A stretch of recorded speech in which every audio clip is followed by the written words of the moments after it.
అందరికీ నమస్కారం అండి. బాగున్నారా? ఈ రోజుల్లో చాలామందికి పొడి దగ్గు చాలా ఇబ్బందిగా ఉంటుందండి. దగ్గు వచ్చిందంటే ఆగదు.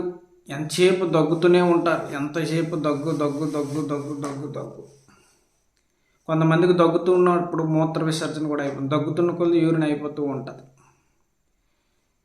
దగ్గారంటే మళ్ళీ ఊపిరి ఉన్నంత వరకు దగ్గుతూనే ఉంటారు పిల్లలు పెద్దలు అనుకుంటా. ఈ పొడి దగ్గు ఏంటంటే కొంతమందికి థ్రోట్ ఇన్ఫెక్షన్ వల్ల వస్తుందండి, కొంతమందికి సైనస్ వల్ల వస్తుందండి, కొంతమందికి ఎలర్జీ వల్ల వస్తుందండి. అది ఒక రకమైన బ్యాక్టీరియా. మనం తినే ఆహార పదార్థాలన్నీ గొంతుకులో బ్యాక్టీరియా ఏర్పడి ఆ బ్యాక్టీరియా వల్ల ఈ పొడి దగ్గు అనేది వస్తుంటుందండి. ఈ పొడి దగ్గు రాత్రనక పగలనక వస్తూనే ఉంటుందండి. ఈ పొడి దగ్గు అనేది ఎన్ని మందులు ఆడినా, ఎన్ని సిరప్లు ఆడినా, ఎన్ని యాంటీబయాటిక్ ఆడినా కొంతమందికి రిలీఫ్ రాదు. కొంతమందికి 100 రోజులు కూడా ఉంటుంది. ఇప్పుడు యూకేలో ఎన్హెచ్ఓలు చెప్తున్నారు 100 రోజులు పొడి దగ్గు, దగ్గుతో పాటు మూత్ర విసర్జన, దగ్గుతూ ఉంటూ యూరిన్ అయిపోతూ ఉంటుంది. ఈ దగ్గు కొంతమందికి ఏంటంటే ఊపిరితిత్తుల మీద కూడా దాడి చేస్తూ ఉంటుంది. దీనికి తెలుగులో కోరెంత దగ్గు కూడా అంటారు. ఈ పొడి దగ్గు కొంతమంది కొన్నాళ్ళకని అనుకుంటారు, కానీ ఈ పొడి దగ్గు అనేది ఒక రకమైన బ్యాక్టీరియా, ఒక రకమైన ఎలర్జీ. కొన్ని పద్ధతులు పాటిస్తే ఈ పొడి దగ్గు అనేది తగ్గుద్దండి. పొడి దగ్గు అనేది ఏంటంటే మనం ఏ యాంటీబయాటిక్స్ వాడకపోయినా, ఏ సిరప్ వాడకపోయినా కొన్ని చిట్కాలతో తగ్గించుకోవచ్చు. ఈ పొడి దగ్గు చాలామందికి ఎలర్జీ వల్ల వస్తుందండి. కొంతమందికి చల్లని గాలి తగిలింది అనుకోండి తుమ్ములు వస్తూ ఉంటాయి. కొంతమందికి చల్లని గాలి తగిలిన తర్వాత దగ్గు వస్తూ ఉంటుంది, చిన్న తేమలాగా వస్తూ ఉంటుంది, అది ఏం కనిపించదు. కొంతమందికి ఈ పొడి దగ్గు వచ్చినప్పుడు ఊపిరితిత్తుల్లో పిల్లి కూతల్లాగా వినిపిస్తూ ఉంటాయి. కొంతమందికి వినిపిస్తే కొంతమందికి వినిపించవు. కొంతమందికి పొడి దగ్గు వల్ల ఏంటంటే చల్లని పానీయాలు కానీ, ఘాటు వాసన, ఏదైనా దుమ్ము ధూళి, చల్లని గాలి, ఏదైనా కూరలు తాలింపు పెట్టేటప్పుడు, ఇల్లు తుడిసేటప్పుడు ఆ వాసన వచ్చేటప్పుడు తుమ్ములు వచ్చేస్తుంటాయండి. అలాగే దగ్గు వస్తూ ఉంటుందండి. కొంతమందికి ఆస్తమా కనిపించదు, కానీ ఇది ఒక రకమైన ఎలర్జీ ఆస్తమా అండి. ఈ పొడి దగ్గు అనేది వాళ్ళకి ఆ రకంగా ఇబ్బంది పడుతుందండి. అలాంటి సమయంలో కొంతమంది ఈ పొడి దగ్గుతో ఇబ్బంది పడి ఈ చల్లని గాలి, ఈ ఏదైనా ఘాటైన వాసన ముక్కుకు తగిలేటప్పుడు పీల్చేటప్పుడు వచ్చే దగ్గు వాళ్ళందరూ కూడా ఇన్హేలర్ పీలిస్తే కొంత వేగంగా ఆ పొడి దగ్గు అనేది తగ్గుతుందండి. అలాగే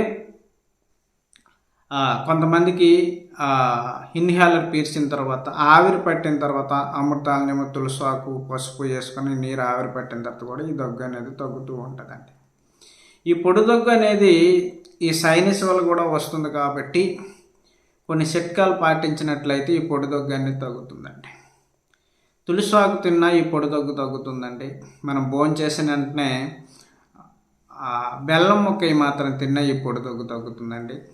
మంచి తేనె, అంటే ఇప్పుడు మన షాపులో దొరికే తేనె మంచిది కాదు, మంచి తేనె కానీ దొరికినట్లయితే దాంట్లో నల్ల మిరియాల పొడి వేసుకొని కలుపుకొని తింటే ఈ పొడి దగ్గు అనేది తగ్గుతుందండి.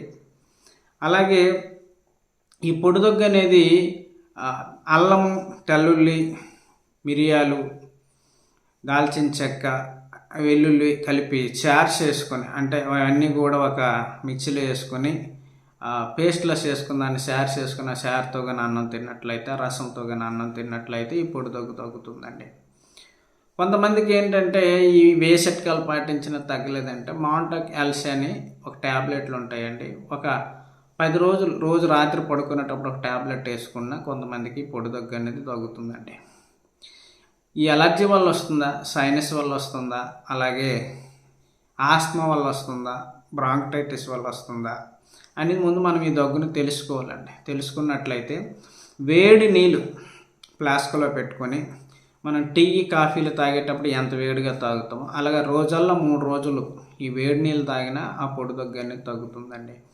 ఈ పొడి దగ్గు తగ్గాలి అంటే దుమ్ము ధూళి ఘాటు వాసన చల్లని ప్రాంతాలకు వెళ్లకుండా కొద్ది జాగ్రత్తలు పడాలంట. అది ఒక రకమైన ఎలర్జీ అండి. అది బయటకు కనిపించదు. కొంతమందికి ఆస్మా ఉండదు, కానీ ఈ దగ్గు అనేది ఇబ్బంది పెడుతూ ఉంటుంది. అస్తమాట దగ్గుతూనే ఉంటారు, ఎక్కడికి వెళ్ళినా దగ్గుతూనే ఉంటారు. వాళ్ళకి అది ఇబ్బందికరంగా ఉండదు, తెలియదు, కానీ కొంతమందికి చాలా ఇబ్బందికరంగా ఉంటుంది. సరైన డాక్టర్ దగ్గరికి వెళ్ళి సరైన మందులు వాడాలి, లేదా ఈ చిట్కాలు పాటించాలి. ముందుగానే ఈ పొడి దగ్గు వచ్చింది అంటే 3 రోజులు మనం భోజనం చేయకుండా మంచి తేనెగా దొరికినట్లయితే ఒక వేడి నీటిలో